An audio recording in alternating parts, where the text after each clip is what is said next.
noite a todos. Se vocês querem saber sobre a história da filosofia do ressentimento no pensamento de Friedrich Nietzsche e como nasce, nos nossos sistemas de valores e costumes de uma tradição, não perca após a vinheta. Para Friedrich Nietzsche, como nasce o conceito de consciência, o conceito de pensamento, o conceito de comportamento, o conceito de sociabilização, o conceito de mediocridade, e o conceito de moral de escravo. Interessante que na sua filosofia ele se baseia muito na filosofia de Heráclito. Heráclito ele trabalha o conceito de devir na sua filosofia, ou seja, a natureza flui, E o homem, sendo parte da natureza, ele flui conforme a natureza, visto que a natureza não tem nenhum valor e nenhum padrão de moralidade. Nietzsche, quando ele critica a filosofia do seu tempo, ele está criticando a filosofia de Auguste Comte, e que seria o positivismo, e ele também está criticando, por exemplo, a literatura alemã, que é a época do romantismo, criada até pelo poeta Goethe. Então ele está lutando dentro de duas frentes, ou seja, do positivismo, que é o homem estritamente racional, e pela frente do romantismo, como o homem é um ser puramente romântico, sabe, de louvar o passado, e que o passado era muito mais glorioso do que o presente que o homem está vivendo no século XVIII. E também, a filosofia do positivismo fala que o homem do futuro sobrepujará o homem do passado, porque na filosofia de Auguste Comte, o ser humano ele passou por 3 fases no decorrer da história. A primeira fase seria a fase da teologia, a segunda da filosofia e a terceira da era científica. Na primeira fase o homem ele é apenas guiado pelos mitos, pelas fábulas, pelos contos, que é o pensamento totalmente pueril, que é o pensamento da criança. A questão da filosofia, que seria o pensamento do adolescente, em que a filosofia trabalha muito o conceito de metafísica e ontologia. E na terceira fase, por exemplo, que aí até prepondera os estudos de Darwin, que fala sobre em que o homem é uma evolução da natureza. Evolução não como espécie de melhora, mas sim que o homem está na última fase do conhecimento. Visto que o homem é o descendente dos primatas, o homem não tem nada, por exemplo, em que se louvar ou que se gabar. Então, cabe ao homem, mediante a lógica, a razão, dominar os próprios instintos e se guiar pela lógica e pela razão. Então, na filosofia de Nietzsche, ele está lutando contra 2 frentes, a frente do racionalismo e a frente do romantismo. Para Nietzsche, ele fala que o conceito de pensamento ou conceito de consciência gera uma espécie de ressentimento. E por que gera essa espécie de ressentimento? Na sua filosofia, o homem nasce com as potencialidades da natureza, é a natureza do devir, tudo flui. Então, cada vez que a sociedade cerceia o homem das suas potencialidades, refreia a sua força, o seu ressentimento, a sua força, a sua natureza, a sua energia, e isso vai criando uma espécie mesmo de ressentimento. Então, a cultura seria o cerceamento das potencialidades do ser humano. Esse cerceamento cria a consciência. Então, para Friedrich Nietzsche, a consciência tem um caráter estritamente social. É a cultura que tolhe a liberdade do homem e tenta policiar os seus pensamentos, ou então o escravizando. Assim, escravizando o comportamento do homem para que ele possa conviver bem com o outro, se estabelece o vínculo de moral. Então, pela moral se vê as tradições. Das tradições se advém os costumes. E qual seria essa tradição? Por exemplo, duas pessoas que têm forças diametralmente opostas, tem o mais forte e tem o mais fraco. Então, o forte, ele não pode subjugar o fraco.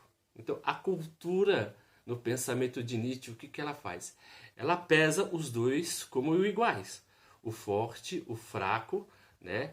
Por exemplo, o inteligente e o medíocre. Estabelece os dois na mesma linha. Por quê? Porque nenhum é melhor do que o outro. No pensamento, né, do positivismo. As pessoas não são melhores do que as outras porque elas podem ser guiadas pela razão. Mas para Nietzsche, a pessoa não se guia pela razão. Ele se guia, por exemplo, pela sua vontade de potência. O homem ele é sempre melhor do que o outro, mais inteligente, mais capaz, né?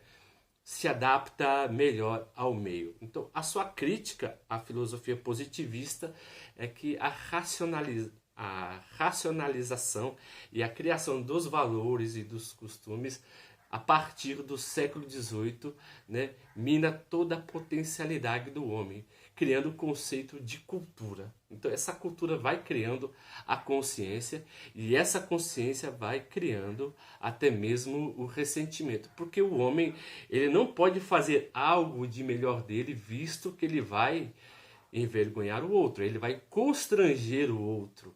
E o outro, por exemplo, por ver, né, aquele que é considerado igual não desenvolver as suas potencialidades e as suas potências, vai ver igual a ele. Então, a crítica, né, de Nietzsche ao racionalismo positivista é que é apenas iguala ao homem. E esses ressentimentos que vai tendo numa pessoa, vai escravizando essa pessoa. Ou seja, a pessoa não faz nada por si, mas sim abre mão, né, do seu direito, né, de desenvolver como indivíduo e outorga esse poder totalmente ao Estado. Então Nietzsche ele faz uma crítica muito grande à filosofia do Estado. Por quê?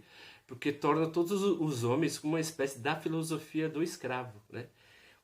Contanto que eu não posso fazer nada, que eu desenvolva as minhas potências, eu tenho que depender do Estado para que ele faça por mim. Eu tenho que depender do grupo, né? Visto que eu não posso fazer nada que eu possa sobrepujar o outro, que o outro ficará constrangido. Então eu tenho aquela consciência de que eu não posso demonstrar aquilo que eu tenho de melhor. Então isso vai cerceando, né, o indivíduo e vai criando o quê? Essa característica do ressentimento. Então, quando Nietzsche fala que tem a moral do escravo e a moral do homem autônomo, né, que é aquele que é o autor das suas próprias potencialidades, se diferencia no que se diferencia? Porque o homem autônomo, né, que é a moral, né, independente, vamos dizer assim, ele não seguia pela moral, mas ele seguia pelas suas potencialidades. Não há nada que lhe possa guiar um certo tipo de valor social. Você não pode fazer isso porque você vai subjugar ou constranger o outro. Não, ele faz aquilo que ele tem de melhor por si e per si, que é o espírito totalmente dionísiaco, né? E o espírito apolíneo é aquele que regra, por exemplo, ele regra a moral do escravo. Porque, por exemplo, as pessoas que vivem em rebanho são pessoas que têm uma característica totalmente ressentida, porque uma depende da outra para poder tomar determinados tipos de atitude, ou então depende do Estado para poder fazer o quê? O guiar em melhores situações. Então a pessoa abre mão da sua liberdade, outorgando um poder ao outro para que o outro salve. Mas visto que o outro nunca salva, né? Então vai criando essa espécie de ressentimento e de cultura, né? Então a cultura ela tem um caráter estritamente social e moral, porque, por exemplo, visto que é tolhido o seu valor, né? Então você tem que esperar de acordo com que todos entrem em um vínculo comum para poder ser beneficiado de uma certa maneira. A filosofia de Nietzsche não, né, não se baseia somente nesse aspecto. ela abrange uma gama muito enorme, né? Que fala sobre a natureza do ressentimento. Porque, por exemplo, aquele que espera sempre que o outro faça por ele, o outro nunca vai fazer. Porque o outro sempre faz de acordo com as suas próprias potencialidades e, de uma certa maneira, vai abrir mão da sua própria vontade para fazer a vontade da comunidade. Então, uma pessoa sempre vai se sobressair da outra de uma certa maneira, enquanto que o outro, né, que é totalmente regrado pela cultura e faz as coisas conforme os ditames da civilização, ele nunca faz algo por ele, porque ele sempre pensa ser recompensado de uma determinada maneira. Então, se ele não faz, ele espera com que o outro faça por ele. Então, dentro da filosofia de Nietzsche, né, que tem essa moral do homem livre e a moral do homem escravo, é que o homem livre, ele sempre, por exemplo, ele é responsável pelas suas atitudes e pelas suas escolhas. E o homem, né, que tem a moral do escravo, ele sempre vai terceirizar, né, a sua culpa, o seu fracasso, né, e a sua incapacidade. Então, a cultura ela tem esse conceito no pensamento de Nietzsche, né, e que o homem nunca vai aprender a lidar com suas próprias capacidades e forças se ele não se assumir individualmente como pessoa e que é o senhor da sua própria história, independente daquilo que a cultura ou a sociedade dita como você deve agir. Se vocês estão gostando dos vídeos que eu estou postando, por gentileza, né, aplique, dê um joinha, acesse o nosso canal, se inscrevam, né, e divulgue o nosso canal para todos. Eu agradeço muito pela atenção de todos e até a próxima.